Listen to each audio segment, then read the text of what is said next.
Most creators think paid subscriptions are the only way to make money on Substack, but there are other ways that can be more profitable if you do it the right way. And here's what's wild about digital products. They work for you 24/7, even when you're sleeping and not actively working on them. My partners and I generated multiple six figures a year through digital products that we have built on top of our best-selling Substack publication. And even though we're serving almost 1,000 paid subscribers on Substack, our paid tier on the platform is not our primary monetization method. Instead, we treat Substack as a growth and discovery channel and focus on monetizing our knowledge in various other ways.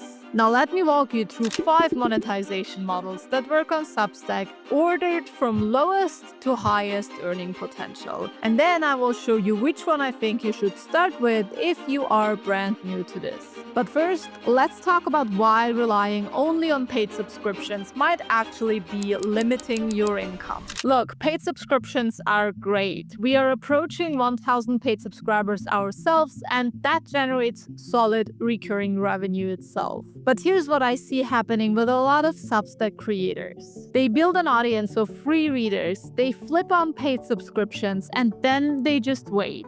And then they wait a little more and wonder why only a few readers convert. Well, here's why paid only can actually be limiting. First, you only have a single revenue stream. You are dependent on one monetization model, and if you ever heard me talk about monetization, you know that I recommend being as independent as possible. Of course, you need to use platforms like Substack to reach and grow your audience, but when it comes to monetization, you want to build a solid business, not just a presence on an external platform. Second, value perception matters. Some people prefer to buy products and services over subscriptions. Instead of browsing through a huge backlog with dozens of resources, they might just want to get their problems solved right away, which is possible through coaching, consulting, or certain types of digital products. But it's not really what a Substack publication will do. But the good news is that your Substack audience is actually the perfect foundation for multiple income streams, because you're already building the most valuable asset, an engaged email list. Now all you have to do is to know what to offer them. So let me show you 5 models, starting with the simplest. First up, eBooks. Now, before you think eBooks don't work anymore, hear me out. If you've written 20 to 30 Substack posts already, you have basically written the content. With tools like ChatGPT, you can compile and edit in just a few hours. And a price point of $10 to $20 will make this an easy impulse purchase. I've sold ebooks myself, and here's what I learned. The ebook itself isn't going to make you rich, but here's what it does actually do for you. It converts readers into buyers. And this is crucial. Once someone buys from you, they are much more likely to actually buy from you again. That $15 ebook customer might become your $400 course customer a few months later. But here's something that sells even better at a similar price point. It's digital templates and databases. And this is actually one of our best-selling products at Right Build Scale as well. While an ebook gives information to the reader, a template or a database is actually much more about implementation. It's something people can actually use right away. And here's what this could look like for different types of creators. If you are a personal finance expert, you could give away a budget tracking Google Sheet. If you're a career coach, you could give away a professional resume template or a set of them. If you're a writing expert, you could give away a content calendar or email templates. We created the Right Build Scale database years ago, and it's a collection of hundreds of templates for content, emails, sales pages, and much more. We sell it for $47, and it's generated multiple 5 figures by being sold hundreds of times. People love templates because they save time and remove the guesswork. They can plug in their own content and information and just go with it. And here's a pro tip. Templates like these actually make excellent order bumps when someone buys a course or a coaching offer. This is what we've been doing with the Right Build Scale database as well. It's pure profit at that point. Alright, so ebooks and templates are great entry point offers. But now let's talk about where things get really interesting. This is my favorite monetization model, and honestly, I think it's the most underrated option for Substack creators in particular. It's mini courses. Not a massive flagship program, mini courses. A mini course is typically 1 to 2 hours of video content that solves one very specific problem for your audience. So instead of building a giant ultimate business course with 52 modules and 20 hours of content, you build a portfolio of small courses. If you are a fitness creator, for example, you build one course on meal prepping for busy professionals. If you're a career coach, you could build one course on negotiating your first salary increase. Very specific. If you're a parenting expert, you could create a course on getting your toddler to sleep through the night. If you're a finance creator, you could have a course on setting up your first investment portfolio. My co-founder Yari has actually built his entire previous business on this model. His peak productivity newsletter monetized almost entirely through mini courses. Instead of one massive productivity course, he created mini courses like the procrastination antidote, which solved a hyper-specific problem: procrastination. These mini courses generated multiple six figures over 3 years. And the procrastination antidote in particular, priced at $67, generated over $60,000 in just 18 months. And here's why mini courses like this work so well. First of all, they are fast to create. You can record 1 to 2 hours of content in a weekend or within just a couple of days if you are prepared. Second, they have higher perceived value. You could literally give away the same information in an ebook, but people will be willing to pay more simply because it's not just a PDF file but an actual course. Third, they actually get results. Completion rates are 40 to 50% versus under 10% for big courses. Mini courses are also impulse purchases. They are priced in a way that it doesn't need weeks of decision making. You can easily decide whether you actually want to get this problem solved right away or not. And last but not least, they are a perfect entry point. They turn strangers into customers. And as we know in the world of marketing, buyers buy again, as I said before. So if you can actually deliver an amazing mini course to someone who has purchased that product, they might eventually also become a customer for other offers that you might create down the line. But here's the key that most people miss. You can't just build a random course that you are excited about. You need to build something that keeps your audience up at night. My co-founder Yari learned this the hard way himself. He built a course on morning routines simply because he was excited about morning routines, and it completely flopped. Next, he surveyed his audience and discovered that their biggest struggle was actually procrastination, so he built the procrastination antidote instead. Same niche, exact same audience, but this time he built for their pain point instead of just listening to his own gut feeling and his passion. And that course generated over $60,000. That's the mini course formula. You identify one specific painful problem your audience has, you create 1 to 2 hours of videos showing them exactly how to solve it, you price it impulsively, and you sell it to your email list. Now, mini courses are excellent for scalable revenue, but what if somebody wants to work with you more directly? Well, this is where you can generate a serious amount of revenue without needing thousands of subscribers. And I've sold one-on-one coaching myself, and here's what I learned. Don't sell single sessions,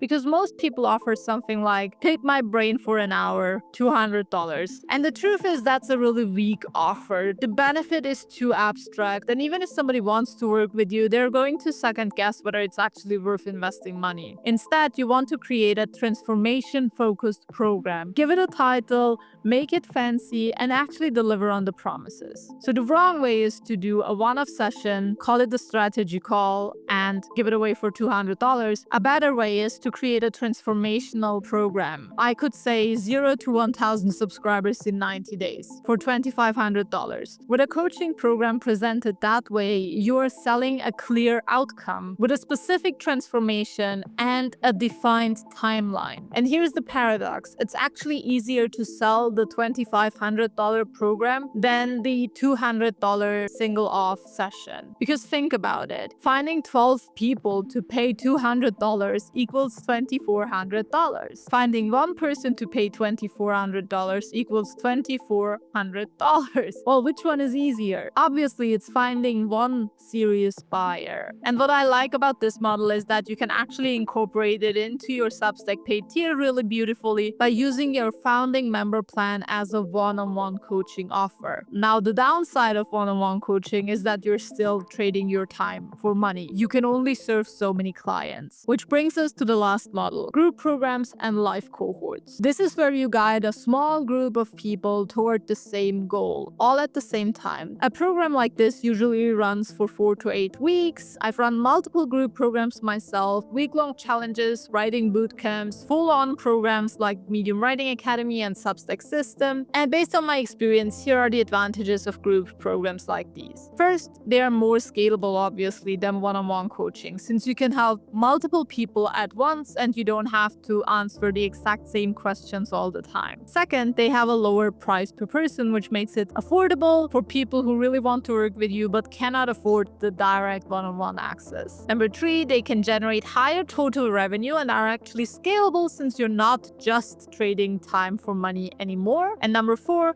there's a community effect. People love learning together, and there is only one catch if you're teaching live. Cohorts and live programs actually do require you to show up live, and depending on the group size and your availability, it can be a little hard to make sure you can actually serve everyone at the same time, especially if you're doing it alone and if you're just getting started. So ideally, you will create a program that also makes sense for those who cannot join live but only catch replays and learn in an async way. Okay, so now you've seen all 5 models, and you're probably wondering, which one should I start with? Well, if you're brand new to selling digital products and monetizing, I'm going to recommend you start with a mini course. And here's why. Mini courses are manageable and easy to create. This can be a weekend or a week-long project instead of you spending months overthinking the actual process. Second, it's an accessible price point for the audience, which makes it easier for you to actually be confident when you sell the offer, especially when you don't like the idea of selling. And you still have a relatively high profit margin, even though our mini course does not need to be expensive and can be priced as low as $27. You get to keep the majority of your profits. Mini courses are evergreen. You create it once and you can sell it forever. And they help you build momentum. They help you turn your readers into buyers quickly and easily. And as we said, buyers buy again. If you can keep a customer happy, they are very likely to come back and take you up on another offer as well. Now, here's what most creators actually get wrong about mini courses. They build what they are excited about, not what their audience actually needs. Think of the example we talked about, Yari's procrastination antidote. So what you want to do is